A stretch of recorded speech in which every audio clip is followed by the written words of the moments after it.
Hello साथीहरू, नमस्ते। सन्चै हुनुहुन्छ? म पनि सन्चै छु। आज मैले दुईवटा हेल्दी ब्रेकफास्टको रेसिपी लिएर आएकी छु। सबभन्दा पहिला मैले मेरो स्पेसल प्यानकेकको रेसिपी लिएर आएकी छु। आजभोलि प्राय बच्चाहरूले घरको खानेकुराहरू खान मान्दैन, त्यही भएर मैले यो रेसिपी लिएर आएकी छु। यो डिसमा मैले सिनामन, दुध, घिउ, मह राखेको भएर यो एकदमै हेल्दी छ। अनि टेस्टको त कुरै नगर्नुस्। आउनुस् अब यसलाई बनाउनतर्फ लागौँ। सबभन्दा पहिला एउटा बाउलमा मैले 1 कप गहुँको पिठो लिएँ अनि त्यसमा मह, सिनामन, मरिच राखेँ। अब म यसैमा 4-5वटा सुकमेललाई कुटेर राखिदिन्छु। सुकमेलले यसको टेस्टलाई एनहान्स गर्छ। अब 2 चम्चा तिललाई भुटेर त्यसैमा राखिदिने। अब चिनी आफ्नो टेस्ट अनुसार राख्ने। मैले 1 चम्मच राखेको छु। अब 2 टिस्पुन जति घिउ राख्ने। अब मैले 1 कप दुधलाई तताउँछु।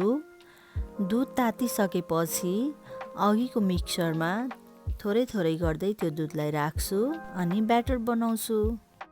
ब्याटर बनाउँदाखेरि राम्रोसँग मिक्स गर्नुपर्छ, नत्र यसको क्लम्स रहन्छ।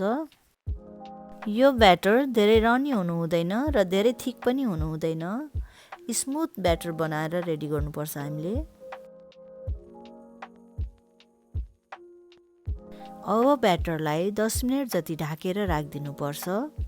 10 मिनट भइसकेपछि यसलाई फेरि एकचोटि राम्रोसँग मिक्स गर्नुपर्छ र थोरै नुन राख्नुपर्छ।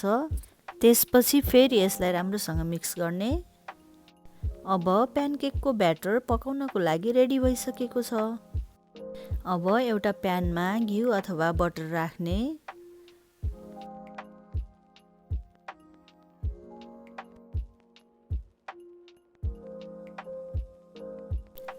घिउ तातिसकेपछि अब हामी ब्याटर राख्छौँ।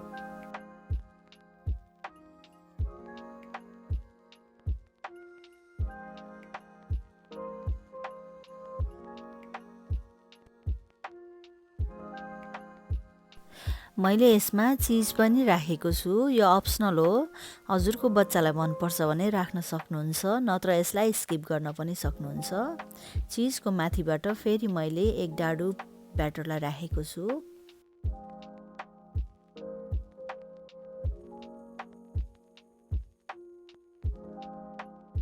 अब मिडियम हिटमा यसलाई एकछिन छोपेर पकाउनुपर्छ।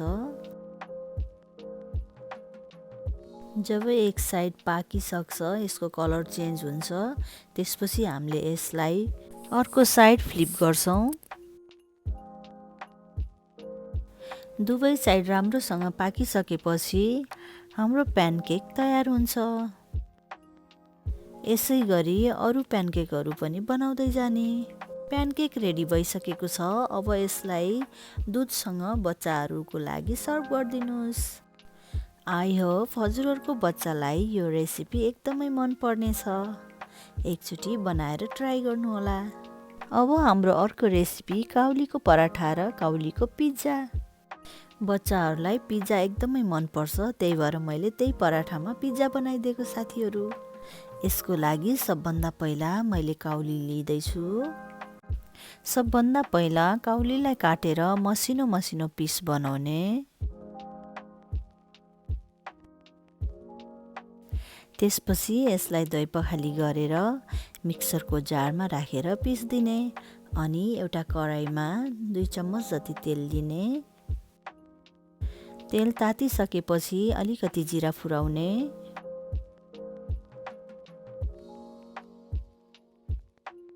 त्यसपछि अलिकति हिङ फुराउने अनि एउटा मिडियम साइजको प्याजलाई काटेर त्यो पनि फुराउने। अब त्यसैमा 2टा हरियो खुर्सानीलाई पनि मसिनो चप गरेर राख्ने र एकछिन चलाएर पकाउने। प्याजलाई गोल्डन ब्राउन हुँदासम्म पकाउनुपर्छ। जब प्याज गोल्डन ब्राउन हुन थाल्छ, त्यसपछि यसमा 1 चम्मच हल्दी पाउडर राखिदिने। 1 चम्मच रातो खुर्सानीको धुलो, 1 चम्मच जिरा धनियाँको धुलो। अब सबैलाई राम्रोसँग मिक्स गर्नुपर्छ। सबै मसलालाई राम्रोसँग भुटिसकेपछि हामीले यसमा स्वादअनुसार नुन राख्छौँ।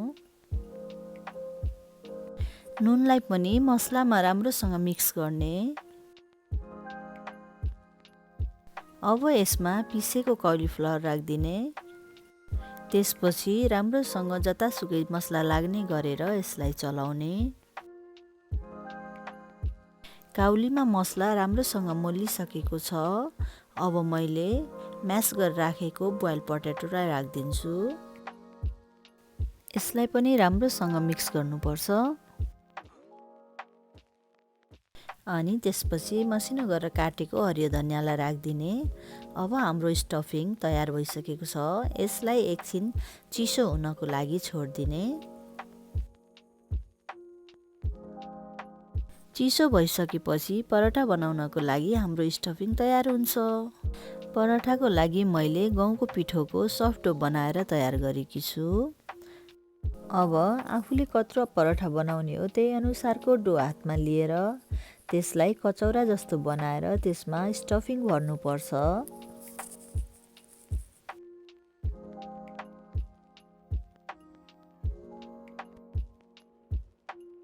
स्टफिङ भरिसकेपछि अब त्यसमा अलिकति सुक्खा आँटा लगाएर बेल्नुपर्छ।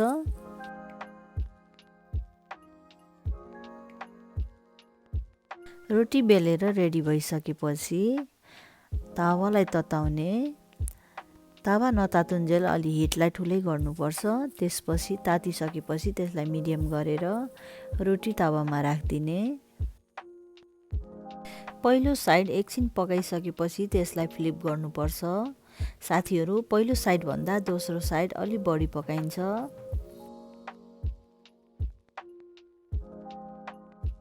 अनि त्यसपछि यसमा हजुरहरूलाई जे मनपर्छ, घिउ अथवा बटर के मनपर्छ त्यही लगाउन सक्नुहुन्छ। घिउ अथवा बटर जे लगाए पनि दुवै साइड लगाउनुपर्छ। दुवै साइड राम्रोसँग पाकिसकेपछि हाम्रो काउलीको पराठा तयार हुन्छ।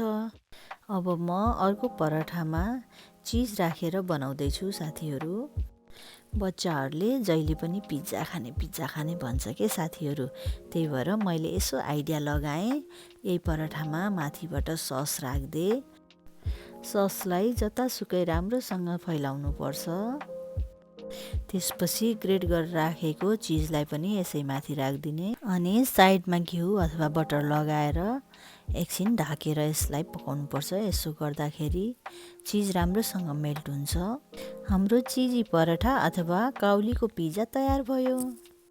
अब यसै गरी बाँकी रहेको स्टफिङ र डोबाट हामीले अरू पराठाहरू पनि बनाउन सकिन्छ। साथीहरू, हजुरहरूलाई मेरो यो हेल्दी रेसिपीहरू कस्तो लाग्यो कमेन्ट गर्न नभुल्नुहोला।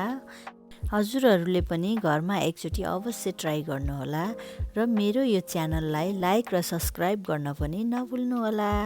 हस्त साथीहरू, धन्यवाद, नमस्ते, गुड बाई।